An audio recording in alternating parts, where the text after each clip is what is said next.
Hey now. Well, the CUDA almost got her done, but we're here for you now, so let's go.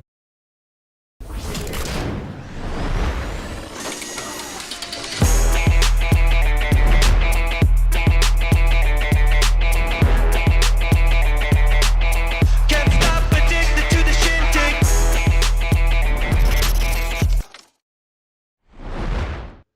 Oh, that intro music's going to wake up the neighbors, isn't it? Oh, man. Welcome in to the often imitated, never duplicated, original, live, unfiltered, unedited, uncensored, commercial-free San Jose Sharks podcast that is the Pucknologist, here to wrap up your week of San Jose Sharks hockey, part of Teal Town, USA. Do that like and subscribe thing. You know how it works. And leave your take in the comment section if you're not with us in the live super chat. And so what had happened was the Sharks went 1-2 this week. A 1 and a 2. They have fallen to last in the NHL by points percentage with a record of 14, 28, and 6, as Jerkman likes to say, right where we want them. And they lead the NHL with the worst goal differential in the league, as you would expect, just like last season, a solid -47. Started the week with an impressive and responsive game in Detroit, but followed that up with a melancholy performance in Columbus, and then would give up 2 goals in 90 seconds despite an intermission between both of them goals against the Islanders. So, Ian, how about that week? It started really fun, and then it just all went to shit. And we blame Georgiev for the whole thing, right? No. No. I mean, at first, like, I don't know. Obviously, I think the Detroit game was interesting because I thought that was one of the most complete games they've played all year. Absolutely. And definitely responsive when they, let one in. Yeah. So, I mean, you're kind of hoping that they could build off that, or maybe you're not hoping they could build off that. I understand where we are this season. But, the fan of me still wants to see good hockey, and you're hoping that was like a sign of things to come, but it was definitely not a sign of things to come. No. But it was a 3-point night for Eklund, 2-point nights for both Celebrini and Toffoli, and the Sharks hadn't scored 4 goals in a month. So you're like, maybe this is the beginning of something, and it was like, nope, it wasn't. No, not at all. It was the beginning of Georgiev starting 3 in a row. That was all that was, I think.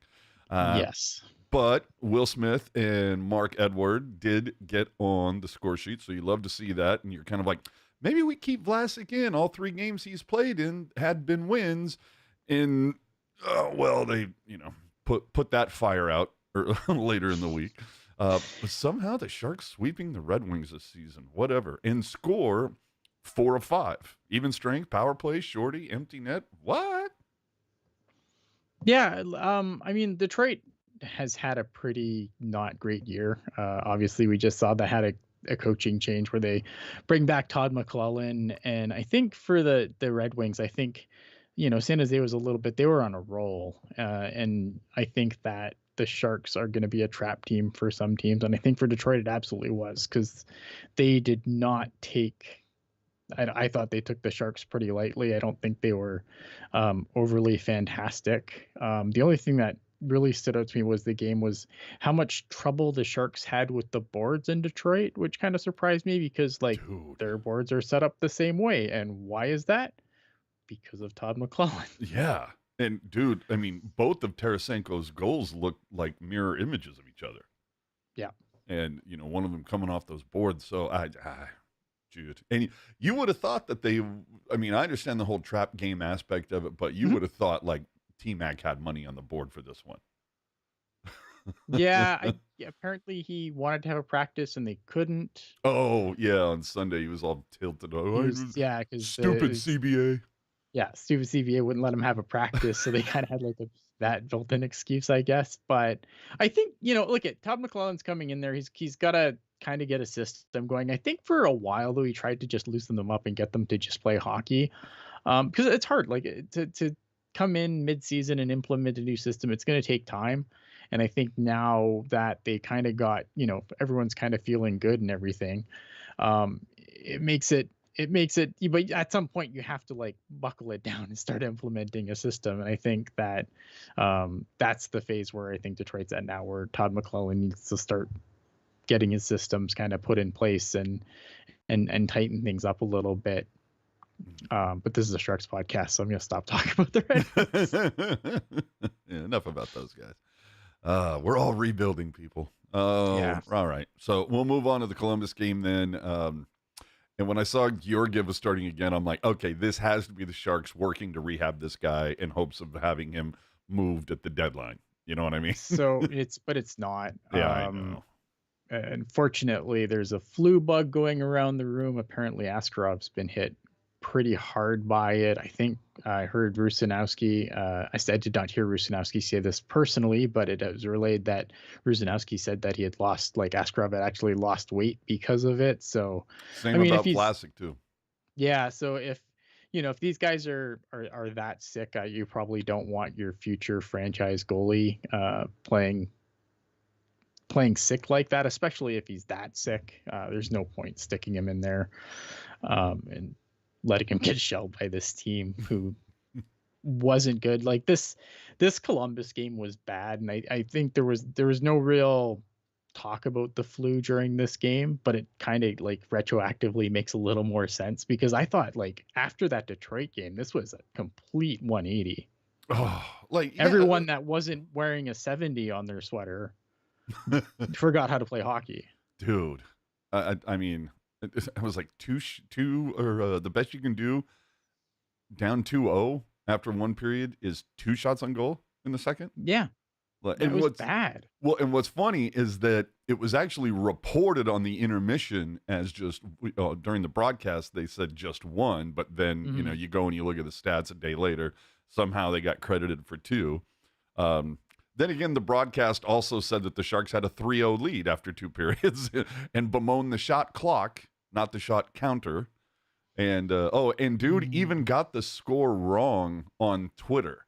He said, the Sharks uphill climb, Columbus up 2-1 with 5:36. They were actually up 3-1 at that point. And we all make mistakes, but goddamn, when you make this many work, I'm just saying.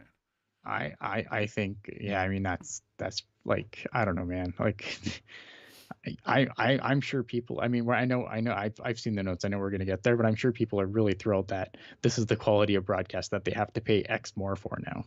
Oh, I know, dude. Oh yeah, we'll get there. If you're not, yeah, I'll let you have that. But I just, the irony is not lost on me. 4th loss in 5 games, and then some of the comments from Warsaw. There's some nights, I'm not gonna lie, Warsaw sometimes pisses me off because it's a little. Sometimes I think you can get a little too cutesy with the answers, and it's like, dude, you're not Torts, you're not Daryl Sutter, but sometimes it's a little cutesy. But sometimes I can appreciate the directness. But I loved his post-game commentary. So we were just off all night, could not get it going, didn't get in the offensive zone. We wanted to get too cute, didn't want to put pucks to the net. And so I'm thinking, well, then why not bench guys? Because when Smith is off, he finds the bench pretty fast. Yeah. And then another thing with Warsaw is that we tried to do something we're not. And I'm like, be good? I don't know. Competent? This game was bad. I mean, it was so bad. And I'm like, and how do you?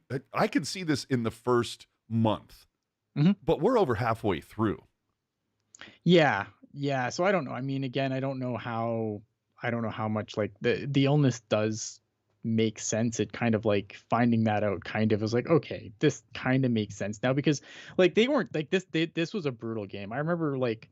The After Dark after this one was hilarious because I think I just derailed it, and it was just silliness and it was way better than the game. Oh, man. And like it was way better than the game. And Warsaw's final one was quoted as saying, there was a very direct message between the first and second period. And I'm going to keep that within the group. And I was like, okay, between the first and second period, there was a very direct message. I'm shoot thinking, the fucking puck. I was going to say, was it don't shoot the puck? Yeah, don't. You just, if you guys could just, practice defense, that would be great. Yeah, passing and defense is really what we're going to focus on this period, guys. I don't want to see any. I don't want to see any skater cross the blue line into the Columbus zone. Yeah, That's if you shoot the puck on this fucking guy this period, you're gonna get benched so fast.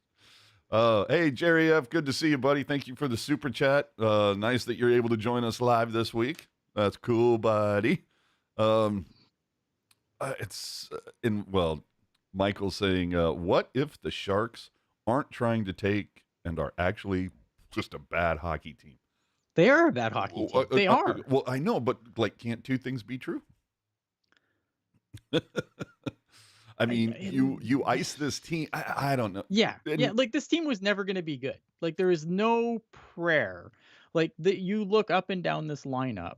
Like this team was never going to be prime for whatever Columbus is doing this year. Yeah, and you do have some injuries to contend with. You know, like Toffoli Sure. got hurt. You got Kovalenko out, and I don't know. Is Toffoli hurt or sick? I would have swore that I saw something about a lower body injury from Columbus. Shane has it on one of his latest. Because I know, like he came out and took this. I know he was in the skate, like the pregame skate, and then went off. Maybe he That's aggravated what I something. understand. I don't know. Maybe. Yeah, but Maybe his lungs are in his knees. I don't know. either way, you know, and these lines are something else. I'm still not sure what is trying to be done with Smith. And then, oh my God, we move on to the Islander game, and I'm like, okay, Delandria on the second line with Celebrini and Eklund, but you're going to put Graf on the fourth with Sturm and Goodrow? Like, what did Graf do to piss you off? What happened to the college line? Like, what are we doing here? Well, no, because I don't know. I like the college line too, but like Celebrini and Eklund has been a revelation. Like, I've enjoyed that. I just don't, and I understand you got some injuries and illness to deal with. Yeah. But Delandria on the second, it was like, well, that's because the Sharks have like 8 of that guy, so you have to put them somewhere in the lineup. Goodrow and Delandria, baby. Oh, so much of it. But yeah, due to Askey's illness, you got Just reading the chat. What happened? Ian mistaking turtles for amphibians has elevated me to.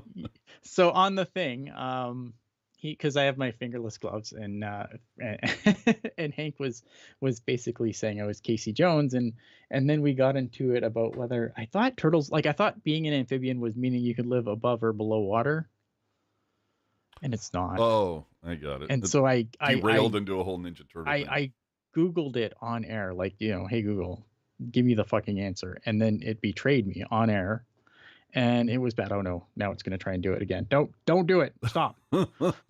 Oh, and see Jerry F saying the same. They reported lower body injury on the broadcast. So there you go. Sometimes your lungs are in your knees. I don't know anatomy. And Hank saying Graf looks pretty good no matter where you put him. So I'm fine with that. Yeah, look, I think Graf's been fine. Just again, you want to put guys in positions to succeed, but when you have 17 Barclay Goodrows, and they have different names like Ty Delandria and Grunstrom and Cunnin, like you have to put them somewhere. I don't know. Maybe don't have 17 of those guys. Nicole said, "Hell yeah, another live stream. We're here every Sunday." Every Sunday. Yeah. And then Ruben coming in. Just join the live start from the beginning, please. So welcome in to the Pucknologists. Rewind, That's buddy. not how this works. So yeah, Georgiev gets his third straight due to Askey's illness. But the one thing with Goodrow on this one is he did have one hell of a half wall snipe to get the only goal for San Jose. Yeah, that was voodoo, man. Like, I don't know how that went in. Dude, I know, dude. That thing moved several different ways. I think it defied the laws of physics going in there. But then they posted the number. When trailing after the second period, the Sharks are 1-19-3. And I'm like, forget it, this whole, learn how to win. Dude, learn how to respond. Learn how to own the third period, guys. 11 shots after 2 periods. Following the game, they only had 8 shots on goal after 2 periods. I'm just like, good Lord, guys. And then, of course, it wouldn't be a week of Sharks hockey without a production mistake from NBCSN. So, I mean, I don't know what we're doing here. Uh, they got the camera, and I don't know if you've ever seen that thing where you're in a bathroom or whatever that's got mirrors on both sides, and it just looks like infinity. Yes. That's what happened there. And so, yeah. And credit to the broadcast for cutting off Warsofsky's post-game comments in mid-sentence so we could get to a pre-recorded baseball card show, because Lord knows the ratings for that must be phenomenal. Must be. Ugh. Hey, Mitya coming in with the super chat. Thank you very much.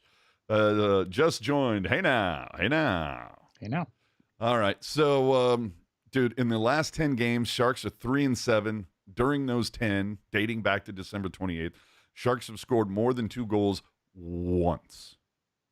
Yeah, because they're not good.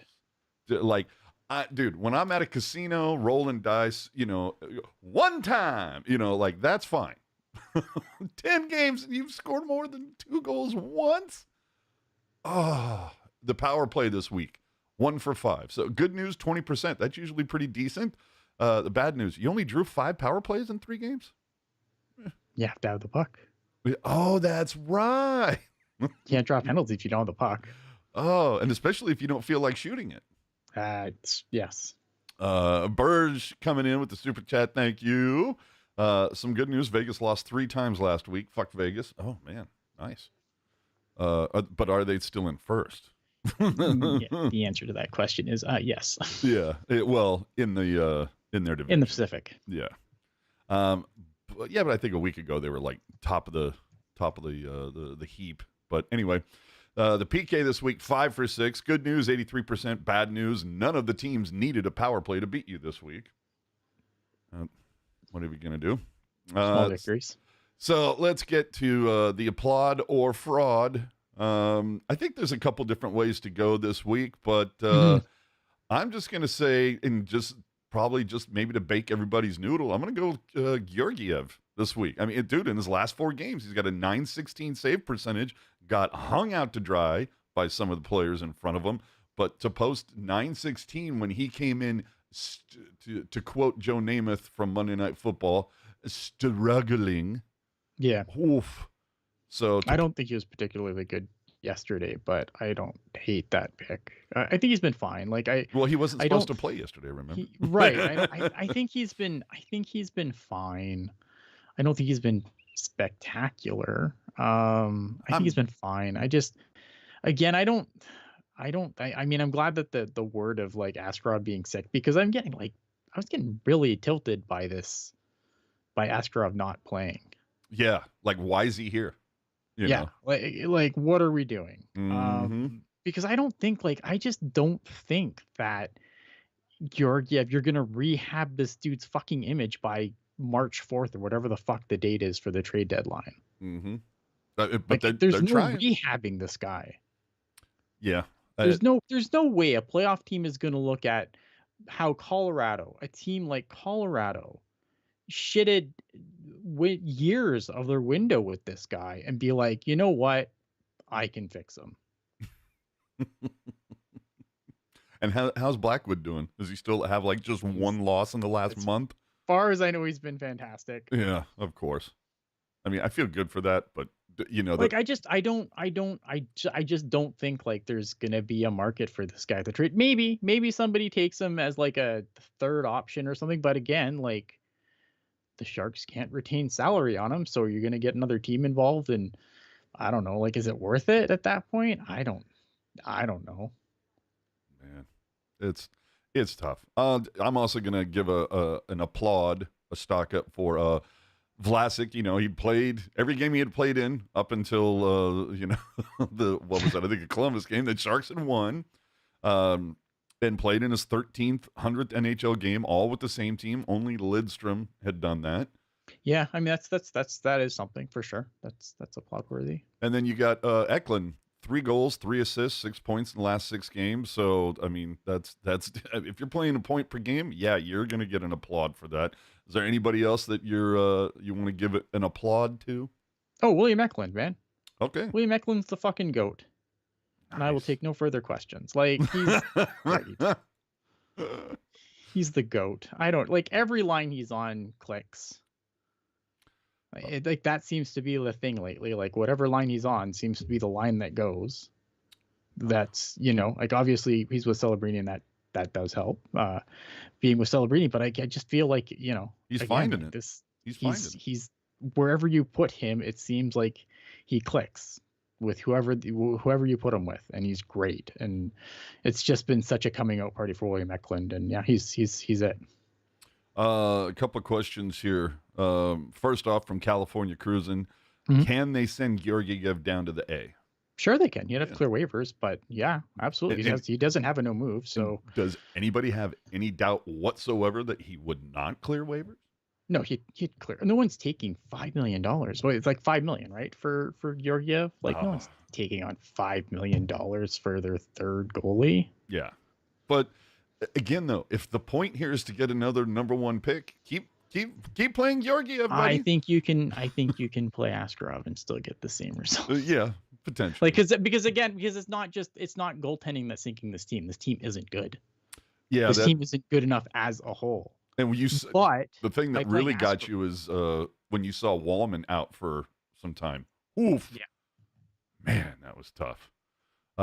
We do have some comments coming in about the whole pre and post game, which we will get to a little bit later. But Hank saying, "I've tried to like Hoshida, I really have, but he looks and sounds like a fish out of water." I agree.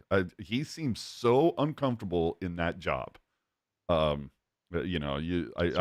only 2.9, so 3 million. But even still, I think yeah, they must have retained salary. But still, like I mean, even that's still a lot of money for a third goalie. Mm-hmm. Like in case of emergency, break glass goalie, and then like I don't know, when are you breaking that glass? Right. Sharks last thing. I wish I could just mute Hoshida. I feel you.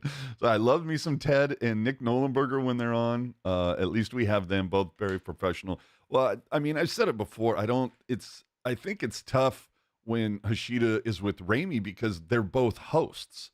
Yeah. So you need that folly. So it's tough to have two hosts together. And it's kind of to a lesser extent, I would say Nolenberger kind of falls into that host category as well because he's a guy who has to do play-by-play. Yeah. Not, you need the play-by-play and the color. Not, could you imagine two play-by-play guys Oh, that would be horrible. That'd be weird. But yeah, I mean, dude, when I was young and DJing and people started, leaving the club because I sucked, I didn't take it personally. I knew it was because I sucked at the gig, not that I was a moron or something, and what did I do? I practiced my ass off and I got a lot better. So, but we're over halfway through the season and due to saying shot clock, like, come on. I don't know, man. Those little flubs, if it wasn't happening almost every broadcast, I'd be like, he'll get through it. But, we're over halfway through and I'm just like, oh man, come on, dude. I'm rooting for you, but man, you got to have some confidence in this gig. Because otherwise, what are we doing? Fraud for me this week. It's Luke Cunnin, man. No points in 6 games. He's a -6. And we all know plus minus means fuck all around here. But during that same stretch, Celebrini also a -6, but Celebrini helped on 4 goals. Yep. Little different there. Anybody else you want to call out for having a fraud of a week? Anyone who doesn't have a number in the 70s on their sweater, I think they could all fuck off. Oh, and you know what? For an applaud, I'm going to throw this out there. Dude, Mario's fro. Dude, epic. Epic. That's wild. Yeah, that was just, I'm like, oh man, fantastic. Keep that, buddy. Don't let that go, man. Or if you're going to do anything like full mohawk with that, oh, dude, that would be chef's kiss. Oh. Yeah, it's hard because it's hard because obviously this week, 2 of the games, obviously the flu bug's a serious thing when it goes around a room like this. When it tears through a room like this, it's bad. So I was trying to pick somebody, and it's I don't know. I mean, I'm tired of the fact that you have so many of the same guy on this roster. But haven't we had that for the last couple seasons? Sure, but doesn't mean I can't start really getting sick of it at this point when you have guys that you can't put with competent players because you have too many of the same guy. It sucks that You know what I mean? Like Will Smith's supposed to be able to do crazy dynamic shit, and his line mates are like fucking Grunstrom and Delandria. Like, what are we doing? Exactly. Oh, dude, some people in the chat loving the fro. It's the fro raro was stealing hearts in Columbus, I but bet. Knight's coming in with the great one. It says, dude, that afro increases his trade value. Hell yeah. Here's hoping, man. Here's fucking hoping. Oh, dude, it was so epic. I was loving it. So what else happened this week? Mooka Madulin finally sent down. I know last Sunday when we were here, it was just kind of like, why do the Sharks have 8 defensemen? What the, and Yeah, okay. and they immediately responded by going, "Oh shit! I just watched Pucknologists. We have a roster issue here. We need to fix this." It's all us. That's so right. How many times, dude? I swear to God, I don't know how many times we should have been documenting this. How many times they need to cut us a pay? Like they need to pay me. I don't know how many times we've mentioned something and the next day. Anyway, the fun report this week. I can't remember. My apologies. I don't remember who had the story. I want to say it was Shang, but I guess Vlasic being a little tilted that there is not a defensive D-man award. And how can you made the case? How can you have an award for a defensive forward but not an offensive D type of a thing, right? You know what the thing is though? Like I looked at, because a lot of the way that people position this is like, well, we need to make a Selke for defensemen. So here's what I did. I went through and I looked at the last 5 Selke winners. Aren't they all Pasternak? No. they're two guys make up 2 entries. So in 2024, it was Barkov, and he had 80 points. In 2023, it was Bergeron, who had 58 points. I'm sorry, Bergeron. That's what I meant. 2022, Bergeron 65 points. 2021, Barkov 58 points. Now that was a 56-game season, obviously. And in 2020, it was Sean Couturier with 59 points. And obviously that was the season that got stopped by COVID. All those guys put up points, right? Like you have to put up points. So I like the idea of it, but then when in practice, like what are we going to what are we going to do? Because like obviously, are we just not going to look at points? Or are we just going to look at like plus minus or something stupid like that? Well, see, here's like points are going to play a factor, right? Well, yes, but I think my take on this is, if you say you introduce a new award, call it the Lidstrom, right? Sure. And that is the one that see,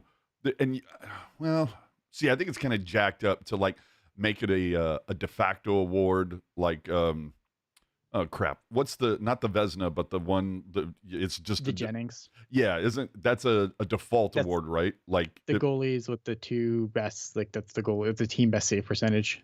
Yeah, or like the Richard is just it's a de facto. Who's winning it just based on the number, right?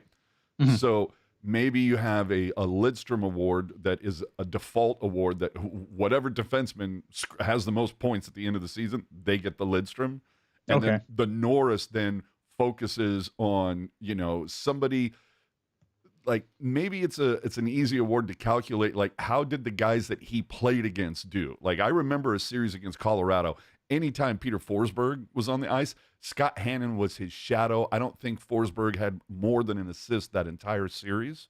Yeah. So maybe that's how you can look at it is, if Vlasic is out there or, whatever that shutdown defensive guy is, did Connor have any points that game?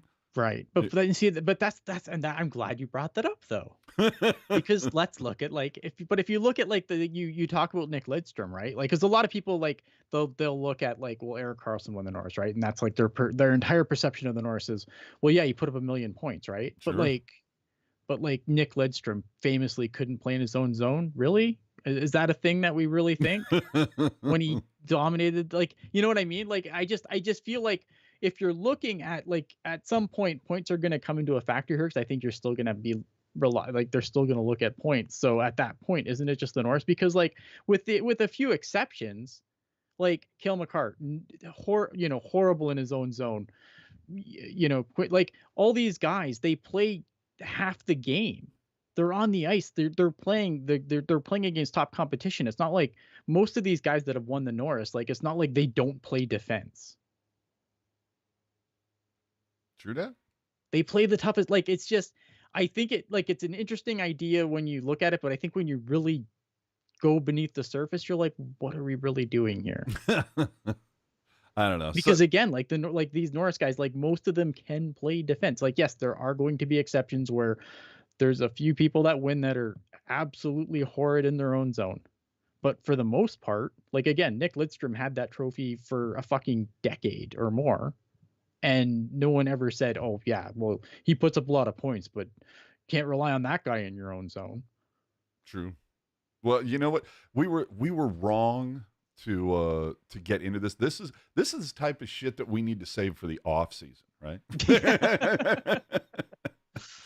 I don't know, man. I just like that's just like when I took, cause it's something that I've always actually agreed with, and then I'm like, I saw it in the notes, and I'm like, you know what? Let's actually dig into this and see what the numbers would be. And I'm like, the points are obviously going to be a factor here still because it's the NHL and points are sexy. Mm-hmm. Sharks Radar saying, hey guys, doing trade talk about Ferraro and CC. How do you feel about Thrun taking Ferraro's spot if he's gone? I mean, someone's going to take it. I don't want Henry Thrun fucking put on a boat too. You're about done with him, you're saying? I'm pretty done with Henry Thrun, man. I know some people see it, I don't. And maybe I'm the defective one here, but I don't see it. I don't know what the fuss is. I think, again, like I think, do I hate that the Sharks went out to try and took a swing there? No, but I don't see it. Like I don't. Only cost him a third round, right? Yeah. I mean, maybe if he's not being forced to play higher in the lineup, like maybe if you put him on a different, like on a lower pair, if the top four was actually competent, like maybe I would hate Henry Thrun a lot less. I think part of it's probably he's just playing over his head, but I don't know, man. Like Henry Thrun's a guy to me. Well, I think that's been the problem for the last couple of seasons, or well, one of many problems with the Sharks. Sure, is the defensive squad. There's a lot of 5'6" guys on this team. Yeah, I just he's probably just playing too high. Like I'd like to see him in a situation where maybe he's relied on less because you have a competent top four defenseman. But I don't know. Yeah, I'm still not getting the whole CC thing. And what's funny is whenever CC's mentioned, it's always like, I know he has his detractors, but and I'm like, okay, that usually means something. But whatever. Yeah. Again, like Cody Cece's a guy who I think again is expected to do too much. But I mean, like I can't imagine again. But the NHL GMs are dumb. But like Cody Cece was so bad for Edmonton when it mattered most last year that I can't. Again, like someone will probably give the Sharks something for him. I can't wrap my head around it. Let me paint you a picture. Join me for a second, if you will. Okay. Like 3 years from now, how about, on the back end, you see Mukamadulin, Dickinson, Wallman. I want to say, what's the kid's name? Schaefer? Yeah. Yeah. So there, and then, your bottom pair is Thrun and Vlasic, because Vlasic's never going to leave. That's true. But all right. That's again more we're doing our summertime content now for some reason. I know. Hank, who in this D group would be a top two on any other team? There's nobody. And that is the truth. Wallman. No, Wallman's not a 2 on a good team. You don't Wallman's think? a 3-4. No, he's a 3-4. All right. I mean, that's fair. I feel like there's at least one team that on a good team, but on a contender he's not. Well, I'd have to go through. He's not a 1-2 on a contender. No way.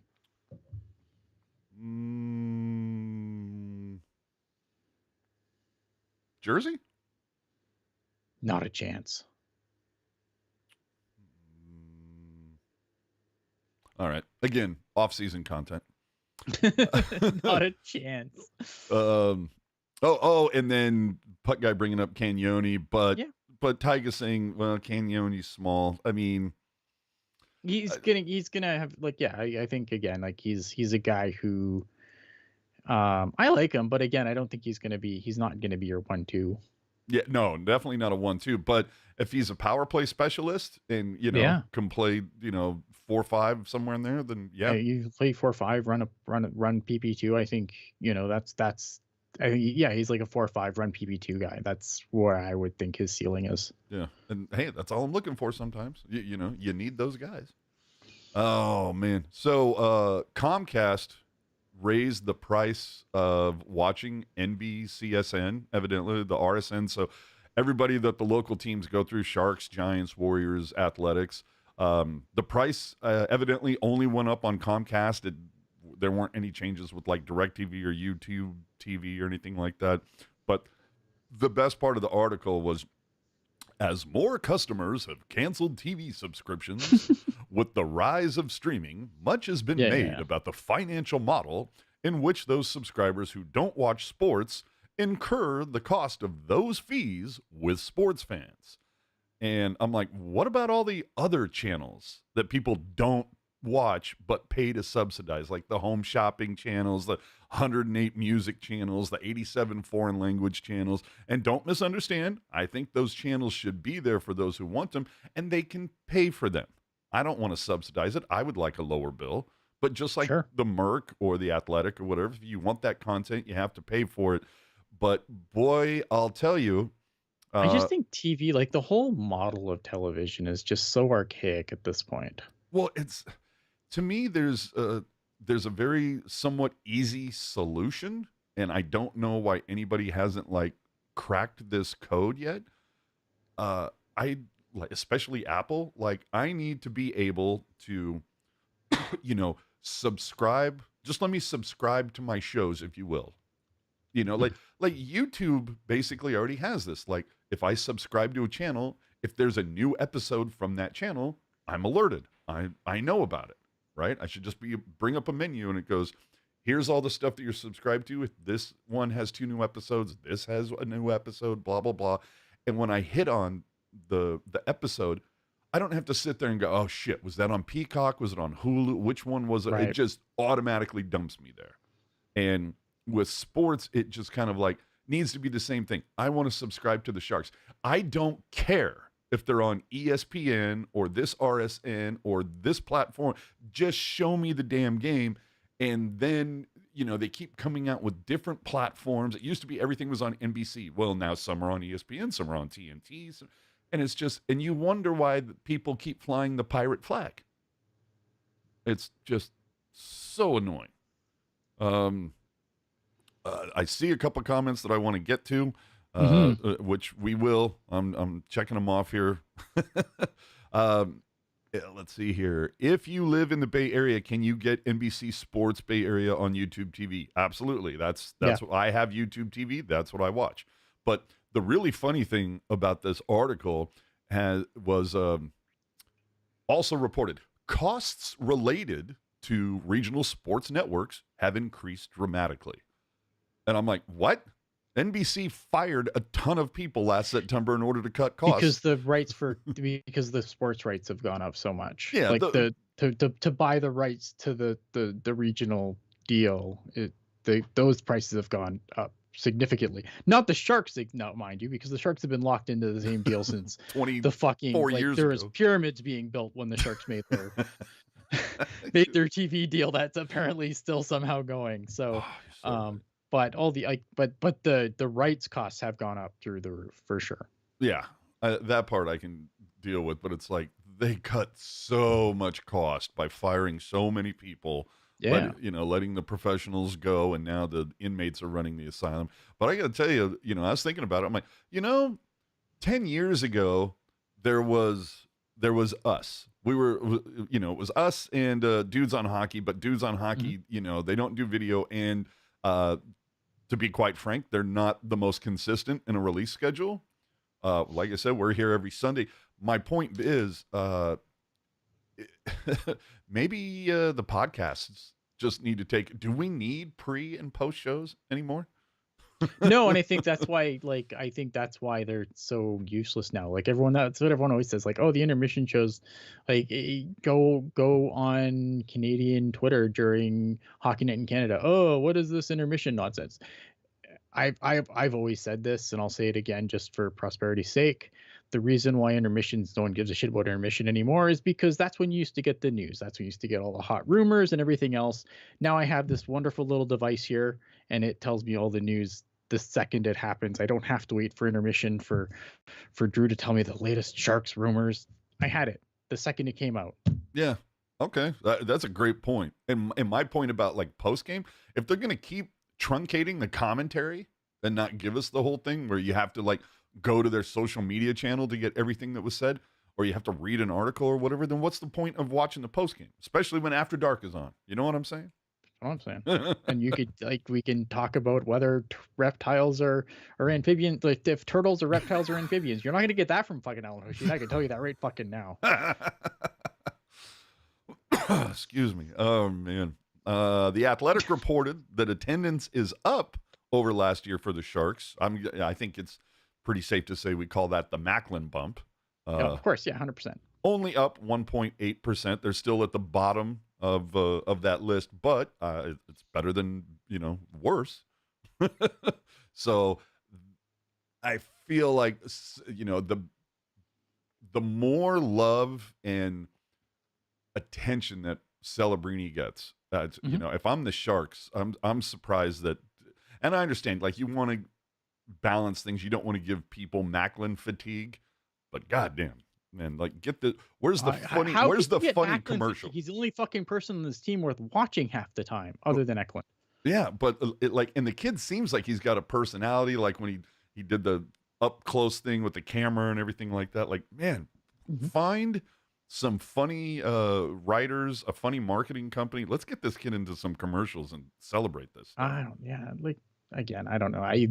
If you're getting Macklin's fatigue, then I think that maybe hockey's just not your sport, man. But this kid is so fucking fun to watch play. Like, fun to watch, but like, I will say there was a time at one point, like, it's like if I hear the name Connor McDavid one more time, you know what I mean? But and it's a little different. Connor McDavid too, because he's really fun to watch as well. He is, and it's a little different because playing for a Canadian team. Like, could you imagine if Celebrini played for the Maple Leafs or the Canucks? Oh my God, you never hear the end of it. Anyway, the Pat McAfee show was evidently live from SAP last Monday. Okay. I guess they had a some event there that had to do with wrestling. I don't know. I don't follow scripted sports. WWE was there. I don't remember what show, but yeah, they were there. Well, dude, that was that was a little cringe, I want to say. Dude, Sharky Crash is part of the show. They had it up on Twitter, and it just seemed awkward that while Sharky is giving McAfee and his co-host like a legit jersey that's customized, he gave his co-host like a bomber jacket that they charge like $300 for or whatever, and Pat the entire time is just dogging the Sharks. Like, you're good, Sharky. Don't the team sucks, but you're great. It's just like, dude, to be that insulting while being given gifts in someone else's house and you just trashing them. I was just like, I mean, we're a Sharks fan podcast, and I'd come here and tell you how bad the Sharks are every week. So I don't know. So I think what you're trying to say is like, where's our merch? Where's ours? Yeah, where's my swag? That's what I'm saying. Oh man, where is my swag? I tell the Sharks that they are shit every week, and we are fans. Allegedly, no, not allegedly. We are fans, obviously. Yeah. Yeah. Ruben saying Monday Night Raw. Okay. Yes. Yeah. Monday Night Raw jerk off again, dude. I'm sorry, I don't watch scripted sports. Not my jam. If it's yours, rock on, dude. You're a big football guy. I thought the script comes up for that every year. Yeah, but I get the script in the mail. It's fine. I know what's happening. All right. Anybody want to know who's winning next week? I'll tell you. And what is that up close thing from Brody's recording or the team? I'm not sure what you're talking about. But anyway, And then a couple other things here before we move on to the NHL as a whole. 95.7 morning show locally here had Ruzanowski on Thursday morning. Dude, and it's just cringe hearing one of those guys talking about Game 7 saying, oh, I was there for that Western Conference playoff series. And I'm like, you mean the quarterfinal playoff game? And and I understand it's me being pedantic and nitpicky, but it's like, you know what, radio, stay in your lane. Go back to spending hours talking about Steph Curry's ankle. We got the Shark stuff. Go stop it. Just leave it alone. And finally, SNL started back up last night. And boy, you don't like to see that report. America has declared war on sharks. Fuck. I know. Like, what are we gonna do? Do they have to move to Canada? Is that what's happening? Yep. Either way, They won't be safe here either, though. Apparently, when I saw that, don't go to Greenland. Oh, it was part of the cold open. I'm like, as soon as I saw that, I'm like, oh, okay, that might have to be my cover photo or something. I'm gonna have to figure something out to get a Don't good. go in the Panama Canal either. Like this, I'm trying to help you out here, sharks. Oh, dude. Stay safe. And when you're I don't know. I guess the Sharks can move up there once you guys are the 51st state. No. Is it? No? Okay. Oh. All right. Oh. Let's move on to Dallas Uncensored. All right, let's play it. Steele gets hit by Benoit. Crunched in the corner.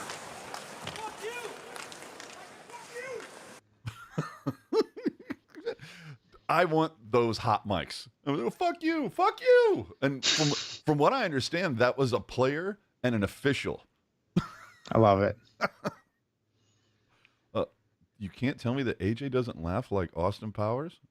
Yeah, baby. But yeah, man, I want here are the broadcasts that I want. Okay, this is just a little taste of what I'd like to hear in my broadcast. We're in the top of the ninth, leading 10-7. Bases loaded, 2 down, and Rick Vaughn has come on to try and nail it down against Felipe Aguilar, a dangerous right-handed batter. Here's the pitch. Oh, shit. That's what I want. Give me the option for uncensored broadcasts. I would love that. Oh man, that dude just passed away too. And sad. Yeah, and that's the other reason why I brought that in, because it's like, Uke, dude, he was. If you ever want to see a guy who was so dry, like go Google his hits. I think they're like in the 70s or maybe early 80s, but when he was on Johnny Carson's Tonight Show, he is one of the most driest people. He never cracks a smile, and some of his answers for things are just so insanely funny, but he's so dry. And then after you Google that or get on the YouTube for that, YouTube Artie Lang, Bob Uecker, there are some great stories, because evidently when he would call games, he was filthy when he was on the cough button. You know, you got that, that little button where you can just mute yourself real quick for a hot second. And they said it was like watching a jazz musician improv. And I guess he liked to use like old timey names for women, like, would call them broads or whatever, and he's sitting there going, here's the 2-2 pitch to Sosa. Check out the cans on that trollop. And strike 3. Like, he just was so goofy. So, yeah, if you want to have some fun, oh, man, it's so just some of the stuff that he would say. He was something else, boy. They didn't make him like him. Then what do we got here? Oh, Wazinski, brother, dropping 4 bold predictions. Okay. Dude, and it was so like BuzzFeed. It's you won't believe number 1 says Celebrini will finish with more goals and points than Bedard. And I like look it up and I'm going, dude, Macklin already has 1 more goal and is on pace to finish with 6 more points. Like, how is this bold? This is like literally you just running the numbers. And it's like, you want to be bold? How about in 5 years, the Sharks will show off plans to build a new arena with a retractable roof so they can play outdoor games whenever the hell they feel like it. Now that's Sick. bold. That's Yeah, bold. Yeah, Bedard hasn't had a great. I mean, like, I think when it's all said and done, I think Bedard's probably going to bury Celebrini in points, but You're not talking this like season. 15 years from now? Yeah. I think when it's all said and done, I think like points, like I think Bedard is the better scorer of the two, and that's not a slight on Macklin Celebrini at all, because I think that Celebrini's the more complete player of the two. And if I was trying to build a team around somebody, I would probably want Celebrini, and that's because again, he's the complete player. He plays in all zones, and he has obviously the vision to set up great goals, and he also can put the puck in the net. But I just think Bedard, like, I think people are writing the Bedard obituary a little way too soon. Who's writing the obituary? A lot of people, surprisingly. It's silly. All right. Jerseys for the Stadium Series have dropped. This is for the 2025 Stadium Series game between Detroit and Columbus. So two things. First off, all that history in Detroit still can't make a decent alternate jersey. What the hell, man? Like, who? They had one decent one, the red one that had like the white diagonal stripe with the old what is it? The old English D on the front. Like that was fine. But it's like, is there not a single forward thinking person on the design team? Like, and also, why can't people buy these right now? Like, if you're going to put them out, that'd be too easy. Oh, it's so stupid. Like, you don't release images if they're not available to buy. It's so stupid. And they should be released, like before Thanksgiving, so they can, be Christmas gifts and give fans times to customize them. Come on. But yeah, I like the Columbus one. I mean, Detroit, it's hard, right? Because I think with the arbitrary 16s, like, there's not a lot you can do with them. I still feel like they can come up with something, like the Stadium Series is an opportunity to, you don't have to. That's one of the reasons why I'm not a big fan of the Winter Classic, because it's like they have such a small window that they can design. Oh, just make it look old. That's all we got to do. Just make it look old. Woodish gloves. The Stadium Series for me, it's like, no, man, like the Bolts jersey from their last outdoor game. I thought that kind of pushed the envelope. The even though the Avalanche one when they played the Kings was horrific, at least it was them trying to like push the envelope. This Detroit, like, they just play it so safe so often. The Columbus one, I quite like. I think the Ohio outline on the assistants and captains patches are fantastic. I like that. That it's kind of that like neon red. The cannon is great, especially since it scared the hell out of Remenda on the broadcast earlier this week. So I think that is really cool. But man, can I hit something quick? Sure. Ramirez in the chat saying I don't get the take on Bedard being better in the long run than Celebrini. Can I expand on that? Sure, I would love to. Better is maybe not the word I would use. I think they're different. They're different players. I think that Bedard will be the more productive point wise guys, right? If you want to put it on one team, if you want to go back to the Blackhawks when they were winning games, Macklin Celebrini is Jonathan Toews. Connor Bedard is Patrick Kane. Does that make sense? Like, they're not the same. They're different players. I bought it. Right? Does that make more sense? I don't know. Like, when this catches up to the chat, tell me if that makes more sense. Like, or let's put it another way. Macklin Celebrini is Sidney Crosby.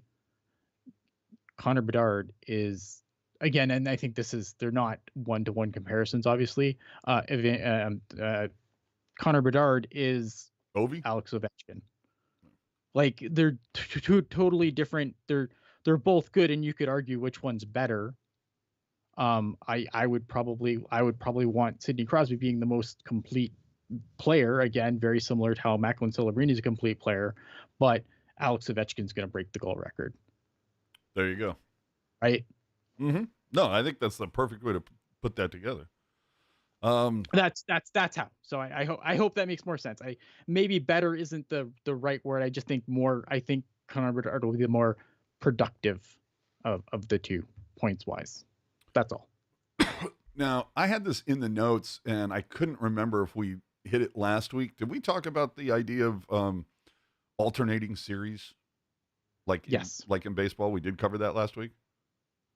Okay. Yeah. Well, then why the hell is it still in my I don't notes?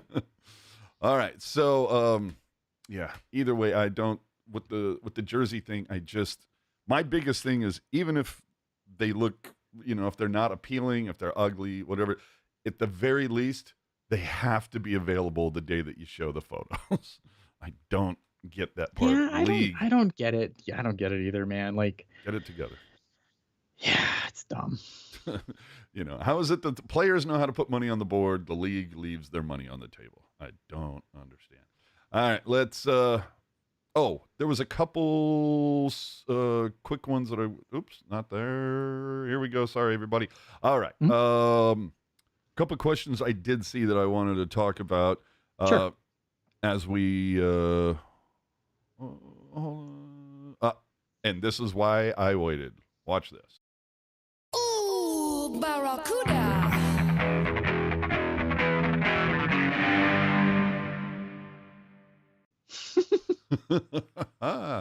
All right, so we're gonna get to before we get to the Barracuda stuff, I just want to hit a couple of these. Falcon strike. Absolutely. Potsy is tearing it up in the A. Can he play in the NHL? Yes, but no. Like it. Yes, but no. Yes, but no. I mean, I think he is a guy who could come up. Like, he is your stereotypical veteran tweener. He's really good in the AHL. He can come up and he can fill a hole in your bottom six, but he's not. But he's always going to be that guy. That is his ceiling. There's no going up from there for him. And I don't want to disrespect him. I think he's a really good player, but that's what he is at this point. Like, he's not going to turn into something bigger, right? So you could bring him up, and the Sharks, for a long time, those were the guys that would come up and steal spots when there was holes in the lineup instead of. But if you're bringing up somebody to play in your bottom six, wouldn't you rather bring up Ethan Cardwell, has potential to still grow, very young player, has potential to grow, can fill that role a lot longer, probably at a higher ceiling? That's the difference. So I think, again, Podorowski's a really good player. I don't want to disrespect him, but he is what he is. He is an AHL veteran presence and tweener guy who can come up and patch a hole in your bottom six. But where the Sharks are today, that's not the play. And Sharks Radar, I had this also carved out, so I know you popped it back. I'm here, bubbled it up. And I got a couple other ones here. Ian, do you guys think if the Sharks want to upgrade on CC, do they go after Ekblad in free agency? And do you think Cagnoni debuts next year whenever throughout that season? Yeah, I think let me hit the Ekblad thing first. Mm-hmm. I can't imagine the Panthers not wanting to pay Aaron Ekblad. But if a guy like Aaron Ekblad hits the open market, I would 100% be in on a guy like Aaron Ekblad, Aaron Ekblad's funny because he always looks like way older. Like, when he was drafted, he already looked like he was 24. He's only 28 still, which surprises me because I feel like Aaron Ekblad's been in the league for an absolute eternity. Yeah. Aaron Ekblad is absolutely, like, if you were looking to try and, bring in guys, because obviously look at the blue line for this team is where the prospect hole is still pretty deep. And I don't think that, and it's a harder position to develop and get guys into the lineup. So a guy like Aaron Ekblad could definitely fill a spot and give room for some of these guys to continue developing properly rather than being thrown to the wolves. Luca Cagnoni is a player who I do like a lot. I think this weekend he had a pretty good weekend. He finally got back on the score sheet. I think he had been off it for 8 or 9 games at this point. And I think, but I look, again, I think that he is a guy who could come in and, be a guy who could come in and play. I don't know if you'd play him super high in the lineup right now, because I think his game still has work that needs to be done. But could he do some fun stuff on the power play? 100%. he could. I think he'll probably get a chance to probably get a look on this team at some point, especially if guys are moved off the blue line and there's room to bring some people up. I wouldn't be shocked to see him get a look even as soon as this season. But I don't know, next season it really depends on what they do as far as in the off season to bring in guys to help out on this blue line. I think that he could earn a spot out of camp, absolutely, but I don't know if I don't know if I would be like super worried if he didn't at this point, just with his size and just how the adjustment to playing defense in the NHL is obviously a big jump. So even if he wasn't in the lineup next year, I wouldn't be super worried about him, but I think he'll absolutely get a chance to earn a spot out of camp for sure. Ruben asking, isn't Ekblad prone to concussions though? Yes, but at the same, I mean, it's a contact sport. I mean, you could sign a guy who has no history of injury, and they play their first game, and Trouba runs them over, and now they have a concussion history. Like no one has a concussion. Like, you know what I mean? Like no one has a history of anything until they do. Yeah, look, I think it's obviously it would be a concern, but again, like this is a guy who plays stupid big minutes, and he's always like, I love Aaron Ekblad, man. I think he would help this team immensely. Like, yeah, their injuries are always a risk, but it's a contact sport. Injuries are always a risk for everyone. So I don't know. I like Aaron Ekblad a lot. He plays stupid minutes, and he's a guy who could, he's a guy who can come into your lineup and play, right? Like this is a guy who averages 25 minutes a night, 25 minutes a night, like, and he plays them well. So I like Aaron Ekblad. I think if the Sharks, like if he somehow became available, I'm sure like a lot of teams would be looking, but I can't imagine like if he's available that a bunch of contenders aren't going to come knocking. All right. Better landing spots than the Sharks in their rebuild. Ricky, I'll see you. I'm going to get to yours in a second. Hank asking, is Cagnoni fast enough to make up for his size at the NHL level? That is a fantastic question, and one I don't have the answer to yet. It's one of those things where I need to see it. I really like the player. Like, I'm not going to lie, I love the player, but I don't have the answer to that question. I'd need to see it. It's definitely, but I think it's a good question. It's just one I don't have the answer to, unfortunately. All right. Ricky saying, I want the Lunar New Year and South Asian culture beanies. AJ, is there a way to buy that merch? Yes, it's called eBay. I mean, honestly, that's what there's so many people that, I know that, like Jerk, certain tchotchkes, he's just doesn't care what the giveaway is. He's like, yeah, whatever. And I've seen some people where they, like they'll be handed whatever the giveaway is, and the person will be like, no, it's cool. I'm not down. But typically a lot of those people, I've seen multiple listings on eBay where literally the person took the photo of the item while they're in their seat in the arena, and they're like, here you go, eBay, have at it. So honestly, eBay is fine. You also might want to check like Sharks fan Facebook or like Sharks Reddit. There are a couple, people out there that can be cool. And if they don't want the item or whatever, they don't have any problem. If you just put something in the Sharks Reddit and say, hey, interested in these beanies and I'm willing to pay the shipping. If somebody here is going to go to that game and doesn't care for it, if you could help a brother out, I would appreciate it. I think those are your best bets. Can I hit something on Trick's Radar here quick? He just said nobody expected Toffoli to come to San Jose, so like you want to make big guys come. Yeah, I mean, like, look, could it happen? Sure. I think the difference between a guy like Aaron Ekblad and Tyler Toffoli has basically lived out of a suitcase for the past 3 or 4 seasons. Like it seems like he's always going Um, from team to team to team, like trade deadline acquisition, whatever. Aaron Ekblad has played in Florida his entire career, so he's it's a different situation. Like I think the Sharks gave Tyler Toffoli a chance to come here and basically be here for a while and not be like Tyler Toffoli's not going anywhere at the trade deadline, right? I think that's what made the Sharks appealing to a guy like Toffoli. but yeah, he knows he's probably going to finish his career here, and Mhm. he's part of the transition. Mhm.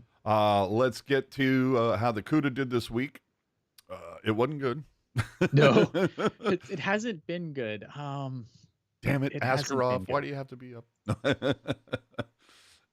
Right. Hey, they're still third place in the division by percentage behind Calgary and Calgary. No, Calgary and Colorado. Both games, 1-goal losses. Game one, you had, oh man, Linus Karlsson factored into both. If you don't know who he is, that's the guy the Sharks traded to get Jonathan Dahlin. So Sad. yeah, but Eric. I feel like that was like 100 years ago too, and he's still in the AHL. So maybe I don't know. Right, but Erik Karlsson had it in When his was that? Erik Karlsson had it in his contract. He's the only Karlsson that can be on a team. So Linus had, couldn't do that. Anyway, 3-2 loss for the CUDA. Romanov stopped 28 of 31, and oh goddamn, these 1-goal losses. Game two, which happened just an hour and a half ago. Bailey and Podorowski each scored before the CUDA would then allow 3 straight goals.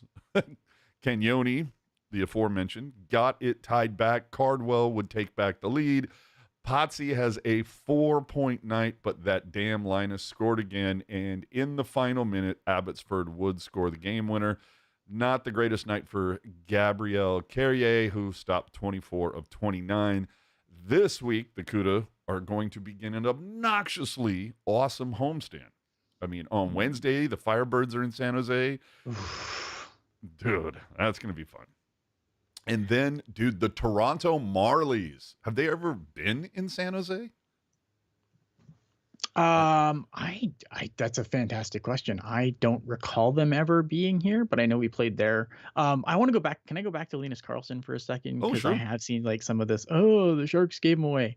Linus Karlsson was drafted in 2018. In the year of our Lord 2025, he is still in the AHL. I'm not upset about this trade. No, not Like, whatsoever. you know what I mean? I just called it out because I'm like, as soon as I saw Yeah, the yeah, name, yeah, I'm yeah. like, I remember that dude. Yeah. Ricky. But I kind of have seen like, oh, we traded that guy. It's like, yeah, it's 2025. He's still in the AHL. Are we really upset about? No, I'm not. Ricky pointing out that I guess Toffoli's wife is from Monterey. Right? Yeah. That I mean, that's a thing, right? So I think but again, I think it goes back to what I said. Like, the guy was living out of a suitcase for the past few seasons. He comes here, he's closer to home, and he doesn't want to go anywhere. And Monterey is only an hour drive from San Jose, so pretty damn close. And then, anyway, back to we'll get you back to your questions in the chat in a sec. Just want to finish off this stuff for the CUDA. So, Firebirds come in, then the Toronto Marlies are here for 2 next week, and I'm pretty sure that those are going to be some hot tickets to get. Then the Silver Knights are here for the following Friday and Saturday, and the weekend after that, the CUDA hosts the Roadrunners. So, man, go! This is going to be a fun, I guess, month. Calendar They month. need to get going though. Yeah, this is the time to right take now- advantage. This weekend, the one thing that I should point about these games is they are missing Thomas Bordeleau and Gushin. So on top of Colin Graff being called up, on top of Askarov being called up, like this is a pretty depleted Barracuda lineup compared to what it was earlier in the season. I don't think that's I don't want that to sound like I'm making excuses for them though, because I don't think this stretch has been good. But it should be noted that this lineup is pretty depleted from the one that was racking up wins earlier. Yes, that's well, and let's see what happens when Vanacek is finally healthy. Yeah, Oh, I can tell you, and we're all gonna be fucking livid. All right. So anyway, good amount of home games coming up. Follow Teal Town, of course, Ian, Jules, Lacey on Twitter for some live tweeting, occasional gifts during some of those Barracuda games. Let's see here. Coming up this week, the Sharks are going to finish up a 5-game road trip starting tomorrow. Early game alert, everybody, tomorrow because it's MLK Day. I'm really bitter about this. What? MLK Day, or what are we doing? Well, no. That's the other one. I'm like, geez, that sounds kind of racist, but do you? I mean, No, I'm just bitter the game's on at 1 o'clock and I'll be at work. oh, I It's got like- you. Because like if I wanted to cheer for a sport that was on while I was at work, I would watch baseball. Who just doesn't seem to care. Like they just put their games right up. They don't give a fuck. It's like, man, after the afternoon, everyone's work. I don't give a fuck. That's baseball. We'll put our game there. Like this is why I watch hockey. We play games at night. It's the time for the kitty bump, the marble bump. Come on, wave marble, wave. Let go of me, dude. To make it clear, I'm not mad about MLK Day. MLK Day is perfectly a fine holiday. It's perfectly fine. We don't have issues. Perfectly fine holiday. I think it's great. I just And yeah, I heard there's some other thing happening tomorrow, but I could give a shit. oh yeah. Yeah. Oh no, wait a minute. Besides, for those of you who don't know, besides early hockey in Boston for the Sharks, we were all promised that grocery prices are going to go down tomorrow, starting tomorrow. So, look forward to that, I guess. Then the Sharks go to they'll be in Nashville before coming home for a 3-game homestand, oddly enough, against Nashville. It's one of those fun home and homes. And then Florida and Pittsburgh, the return of EK65. I'm always curious to see whether he gets the Bronx cheer whenever he comes back. Probably mixed. Yeah, because, am I someone who may lead that cheer from time to time? Sure. But that's just me. So before we get out of here, I'm going to open it up. If last call for any questions. I know that I would have swore I saw a couple that I tried to favorite so I could make sure we got back to them. What did you see something in the chat that you wanted to get I to? just love my morning games. Nothing goes with my MLK Day French toast like sadness. Oh, jeez. Yikes. It will be Teal Town after breakfast tomorrow. Yeah. Well, depending on your time zone, sure. Could be a little after lunch. It could be after lunch, yeah. Yeah. And I like Hank because losing both of those CUDA games at the end of the third, ripping my fucking hair out. Yeah, it was again, like I don't want to make excuses for this Barracuda team because I think that they are incredibly poorly coached. And I think that there's a lot of, You think that might change taxes, this? too many penalties. You think that might change this season? Like, are they No. finally going to give McCarthy a pink slip? No, fucking Roy Sommer was the coach of this team for 1,000 fucking years, man. You know what? I know I'm gonna get in trouble. I don't care. They don't give a fuck about the CUDA, man. That is when the pennies need to be pinched. That's where they pinch them. You heard it here first, folks. Tell me when I know they built them a building though. Yeah, they built them a building because their current building can't do good ice. Oh, They had yeah. no choice. No doubt. Skylar asking, should we be concerned about Will Smith or not? Okay. No. Yeah, I'm not really sure why this question, and this isn't a slam on you, Skylar. It's just I see the Will Smith question constantly popping up on social media and on Reddit and everything, and it's like they've already told us he's not going down. They're not gonna send him to the A to dominate down there or anything like that. This is a learn by doing work study program he's on, and that's just the way. He's not going anywhere. So I think, yeah, look, I'm not overly concerned. If he's I'm like not this in overly 2 more seasons, then concerned. yeah. Right. Yeah. Like if we're 2 seasons down the road and we're still having this conversation, yeah, then I'm absolutely 100% concerned. But again, like, and I've said this on the show a couple of times, but I relate it back to William Eklund. Remember, William Eklund got drafted, and then he had like a pretty rough season over in Sweden. And then he came over and spent most of the year on the Barracuda. He was fine in the Barracuda, but he had trouble in the NHL. And everyone was starting to be like, oh, I don't know about this fucking Eklund guy. And now he's like fucking, if there's like a hero of the week star, like I feel like William Eklund would have it. Yeah. On this show, like if we'll go back and figure out how many times William Eklund has been listed as a hero of the week between me and AJ, it would be a lot. We should track that. We have to do that next season. Yeah. Next season we should do that. So you know what I mean? So like, has this season been an outstanding season for Will Smith? No, absolutely not. But like, should we write him off after one season? No.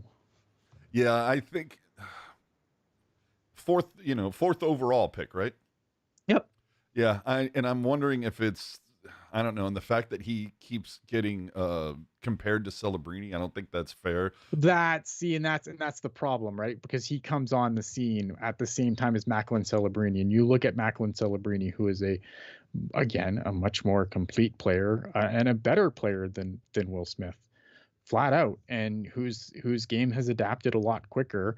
And because of that contrast, it's made Will Smith look worse. Where I think if Will Smith was just on this team without Macklin Celebrini being the contrast, I think we would think he was struggling, but I don't think it would look as bad as, a guy who's being up against a guy who's going to win the Calder at a year younger. You know what? You've hit on something, I think that's the reason why Smith rarely plays with Celebrini, because it's like people keep comparing these two. We got to keep them apart. Got to keep them apart, even though that's like, no, you got to. I want to see Will Smith, Eklund, and Celebrini. There we go. Either that give or me, that give me 70s that line. line. Yeah. Yeah. So, yeah, I'd be really down to see that. Couple more here. Like a Tyga, I'm not concerned about Will Smith. Well, see, there you have it, folks. If Tyga's not concerned, why should you be? No, I think again, it's like he's a 19-year-old playing in the toughest league in the world, and it hasn't gone super swimmingly, but again, like if we're having this conversation in 2 years, then great. But I think he's done fine. And who's to say that he wouldn't have watched a couple games from the press box over the last, because they had a few of those where they said, these are games, we had a discussion at the beginning of the season. We targeted games that he was going to play, but then there were a couple that, okay, we want you to see this game from the 500-foot level. Mm-hmm. And who's to say that a couple of the games that have happened over the last couple of weeks that Smith would have been scratched, that would have been a planned scratch, but injury forced him back into the lineup. You know what I mean? Like if Kovalenko and Kostin and those guys are healthy, maybe Smith sees a planned Maybe scratch. Smith plays with better players at the same time too. Yeah, true that. And Tyga recognizes. So AJ both complimenting and mocking me. You love to see it. Absolutely. It's a fine line, but I walk that fence when I can. Let's get to a few more here. How important is getting Schaefer potentially? I think it's pretty significant because this team is just so bad on the blue line. And yes, they have some good prospects, but I think you can fix that. I think that Nolan Schaefer fills an obvious need for the Sharks as far as their prospect pool goes. But if for some reason the lottery balls don't fall in their favor and they don't get him, like I don't think that it's the end. Like the rebuild isn't ruined. You know what I mean? Mm-hmm. Because I still think like there's other ways to get defensemen. Now, is it harder to get defensemen? For sure. But I mean, New Jersey, they're talking about trading a guy like Simon Nemec. You can go and do that. Simon Nemec, former second overall pick, I believe, on the Devils, defenseman.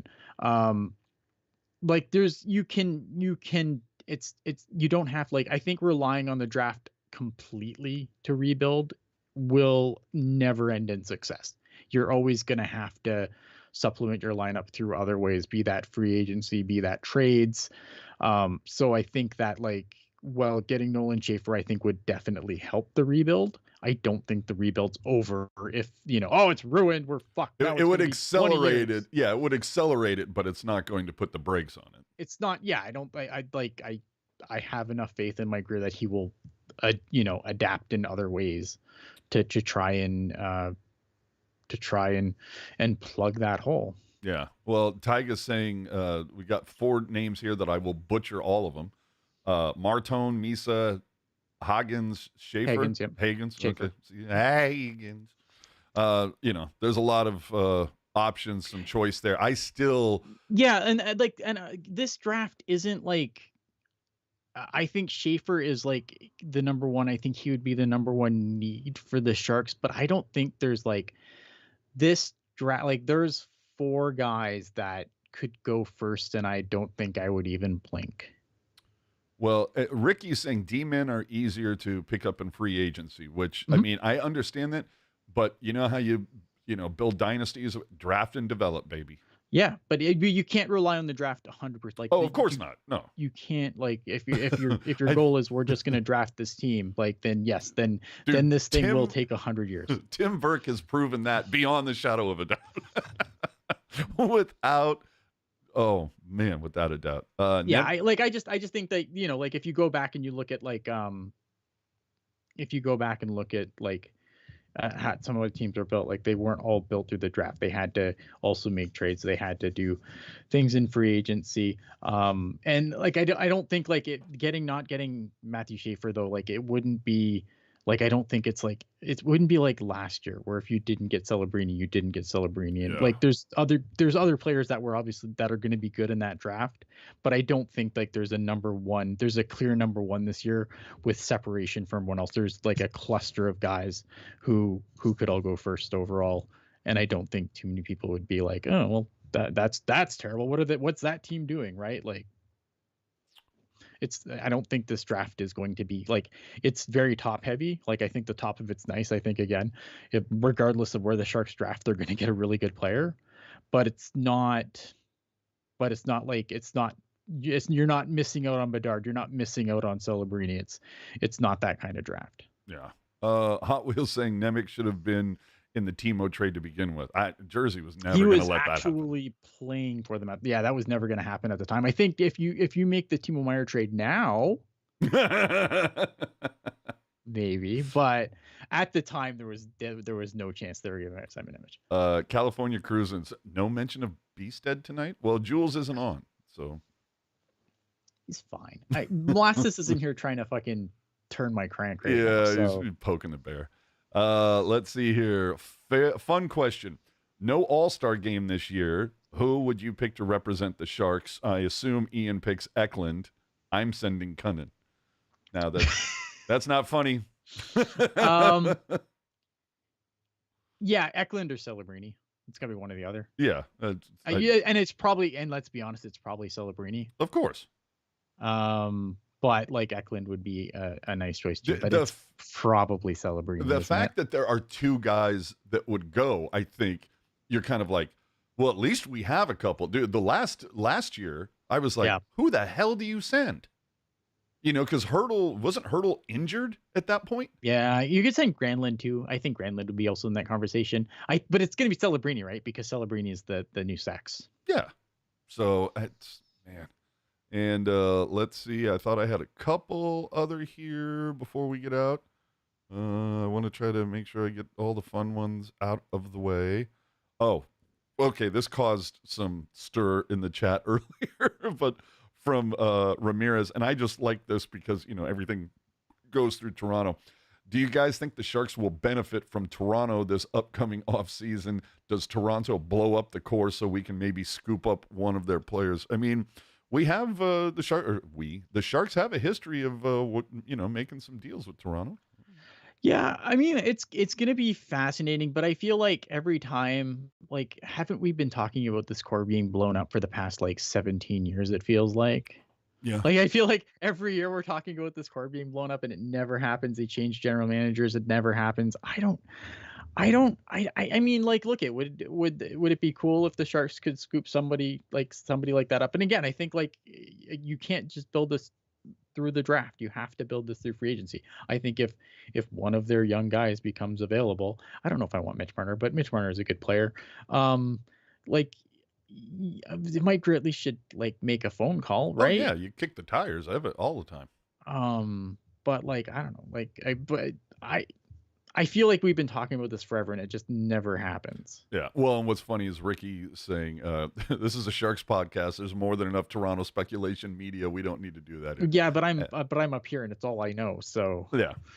Leafs, like that's all I hear up here. I can go on about the Leafs for hours because if I can't, they take my citizenship away, which might not be worth anything any soon anyway. So who Well, knows? but I was going to say, what are you talking about? You're going to be an American citizen like by what, tomorrow, right? After the Something, yeah. inauguration? Isn't that how it works? Or It's not how it is works. Greenland being annexed first? I don't know, man. All right. So remember to like and God, that subscribe. fucking turns my chain so bad. Like it just yanks my chain so hard. Which one? I hate it. I hate this talk of like, and Oh, just like people. I like, thought you were like, back on people MLK talking Day. about it. No. I'm just like people talking like seriously about it. Like it would be ever like the Canadians giving up their sovereignty willingly would ever be a thing that would happen. We just Oh, we have no interest. Like we have zero interest in it. I think there's maybe a couple of like people that I'm sure like in anything like there's people that would love it, but those people would be a very loud minority on Twitter. mm-hmm. Oh, the one more thing before we leave. It was Haltonen, right? That had a solid week this week. Yes, yeah. Casper Haltonen had a like the Sudbury Wolves and the Quentin Musty and the Sudbury Wolves played Haltonen and Dickinson of the London Knights, and London Knights laid the smack on them 8-1. Haltonen assisting on 4 goals. Dickinson, I believe, also had an assist. Musty did not get on the board. Bust. So it's Bust. yeah, because dude, I mean, after you throw down a 5-point game, you're like, maybe I'll just take this one off. Yeah, no, I mean like so the thing is actually I don't know if we talked about this last week, but Quentin Musty did come out and explain why he wanted out of Sudbury and just basically felt like this was going to be a rebuild year for Sudbury, which is true. They are, I think the conferences in the Ontario Hockey League, there's all the powers in one basically. And the Sudbury Wolves are in the other. So yeah, they are really good in their conference, but they don't really stack up against the other teams, against the other conference as well. But they did make some deadline moves to try and improve the team. And Quentin Musty is happy with those additions. And he says he's happy to play out the year in Sudbury. And then they go to London and get completely spanked by a team in the other conference. Whoopah. All right. Remember to do that like and subscribe thing. You can always help keep us commercial free by using that super chat option like a few of our friends did today. Thank you again, Jerry, Mitya, and Burge. Remember, we prefer Venmo because that way, Google doesn't take 30% of it. You can find everything on Teal Town. Google has enough money. Dude, right? Could we not? Jesus. Find links to social media, podcast apps, all that stuff in the show notes. Find everything on Teal Town USA. Let's see here. Any last things here before we go? Hold on. Puck guy's trying to get in on the comedy. I thought California was going to be the 11th province. Sharks and Kings on a Saturday night can be a marquee matchup on Hockey Night in Canada. Absolutely. Oh my God. When Yes. I look forward to that being a thrilling matchup again. Like when the Sharks and the Kings were going to play each other during the teens. Oh man, from 10 to 16, that was just woof. I agree. But I always find those games are good. Even when the teams are shit, those games are good because those teams just do not fucking like each other. Yeah, and I don't. It's kind of like you know what I mean? Like it's like I feel like once the Sharks are okay again, and maybe Vegas loses a few players, then maybe those games will be fun again. Because again, like I think hatred, like even regardless of like how good teams are, hatred can be a powerful thing. The problem with Vegas right now is they're so much better than the Sharks. So those games, we hate them, but they hate each other. But the Sharks aren't good enough to hang. Well, and seeing it will happen. The pendulum always swings. You know, Yeah. Father Time's undefeated. The pendulum always swings. And so, what is this? Every fifth Pucknologist we discuss this. It is tradition. What are we talking about? I look forward to seeing that pendulum swing at some point, because, Ken over with Sinbin, goddamn, he's up on a high horse, and I get it, team's having a lot of success right now, but Father Time comes for everybody. And there will be a time when the Sharks are back to being a wagon, and potentially there will be a time when the Sharks are very good and Vegas is atrocious. It happens to everybody. Show me one team that has been good their entire time. You cannot. You can't. Yeah. Yeah. So there will be a time when that happens. And I know that there are probably Sharks fans laying in wait. Like they've opened Twitter accounts that they've never tweeted anything just because they're waiting for the moment to pounce. Biding their time. They're like, I'm going to get you and your little dog too. All right. So that's the end of this one. A solid 90 minutes in the book. Don't forget, tomorrow morning, at least if you're on the West Coast, it's 10 a.m. hockey. I'm not, I don't know about morning hockey. I'm not sure how I feel about that. I guess we'll find out tomorrow. I'm angry. I'm very bitter about it.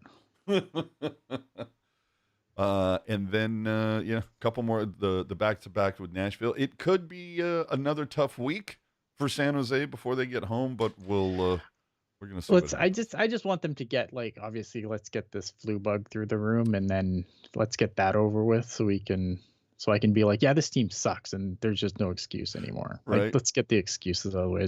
I just want this team to go back to being bad because they're bad. Yeah, I want to see them be healthy from illness, but also healthy from injury. Yes. Dying to see Vanacek come back and see what happens with the whole goalie situation. Man, get her done already. I think there's some Barracuda fans that are kind of like, yes, Vanacek, please. I think if there's anybody who wants to see Vanacek come back more than anyone else, it is absolutely Barracuda fans, because this team without Askarov has not been. I mean, they're fine. Again, this weekend they're missing a lot of people, guys that are called up, Portalogushin, but Askarov definitely inflated this team's goodness. Very much so. Don't forget to check us out following every single Sharks game. Are you on tomorrow? Oh no, of course you're going to be at work. No, no, not doing that back-to-back shit. No. I did shows all week this week. I am the Teal Town champion. It's time to let someone else take the title. Crown the king. Yeah. All right, everybody. After dark, following every game. We'll see you guys next Sunday night. Good night, everybody.